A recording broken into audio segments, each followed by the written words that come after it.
Assalamualaikum warahmatullahi wabarakatuh.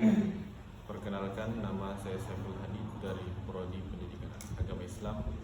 Dalam video kali ini saya akan membahas hasil rangkuman saya dari pertemuan ke-6 yang membahas tentang aliran Murji'ah. Jadi setelah konflik politik yang mengguncang umat Islam, dari terbunuhnya Utsman, perang Jamal, perang Siffin, hingga terjadi tragedi Tahkim, umat Islam tidak hanya terpecah secara politik, mereka juga terpecah secara teologis. Satu kelompok berteriak keras mengkafirkan yang lain, namun di tengah kebisingan itu muncullah sebuah suara yang berbeda, suara yang memilih untuk diam dan menyerahkan segalanya kepada Allah. Inilah Murji'ah. Jadi kata Murji'ah ini berasal dari kata Arab irja, yang berarti menangguhkan atau menunda. Dari nama itulah kita bisa langsung memahami inti ajaran mereka, menangguhkan keputusan tentang status keimanan seseorang, apakah ia mukmin atau kafir, dan menyerahkan urusan itu sepenuhnya kepada Allah di hari kiamat. Ajaran Murji'ah bertumpu pada 3 pokok yang saling berkaitan. Pertama, mereka berpandangan bahwa iman itu bersifat tunggal dan tidak bertambah maupun berkurang. Berbeda dengan kelompok lain yang membuat iman berjenjang sesuai amal perbuatan. Dari pandangan ini mengalir keyakinan kedua, bahwa dosa besar seburuk apapun tidak serta-merta mencabut keimanan seseorang. Selama ia masih mengakui Allah dan Rasul-Nya, ia tetaplah seorang mukmin. Dan karena 2 hal itulah mereka sampai pada pokok ketiga, bahwa tidak ada seorang manusia pun yang berhak menghakimi keimanan orang lain. Hanya Allah yang tahu isi hati, dan hanya Allah yang berhak memutuskan. Pandangan-pandangan ini tidak lahir di ruang hampa.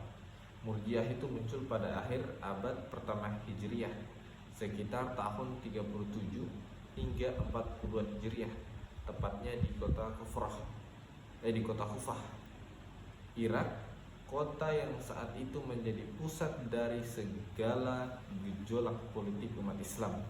Ia lahir bukan sebagai serangan terhadap siapapun, melainkan sebagai sikap ketika Khawarij mengkafirkan Ali dan semua yang menerima tahkim. Murji'ah berkata, bukan urusan kita untuk memvonis, biarkan Allah yang menentukan. Di tengah api perpecahan, mereka memilih menjadi air yang tenang. Tentu saja sikap yang sebesar ini membutuhkan orang-orang yang berani mengusungnya. Tokoh yang paling awal dikaitkan dengan gagasan Murji'ah adalah Hasan bin Muhammad bin Ali, cucu dari Ali bin Abi Thalib sendiri, yang menulis risalah tentang irja sebagai respon atas kekacauan politik di zamannya. Gagasan ini kemudian menyebar.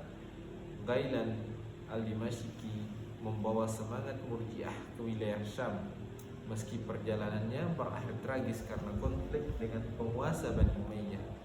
Sementara itu, nama yang paling besar dan paling berpengaruh yang sering dikaitkan dengan corak Murji'ah yang moderat adalah Abu Hanifah al-Nu'mani, pendiri mazhab Hanafi. Abu Hanifah memang tidak menyebut dirinya Murji'ah, tetapi definisinya tentang iman, bahwa iman adalah pembenaran di hati dan pengakuan dengan lisan, bukan amal, sangat dekat dengan prinsip Murji'ah moderat, sehingga para ulama menyebutnya termasuk dalam kategori ini.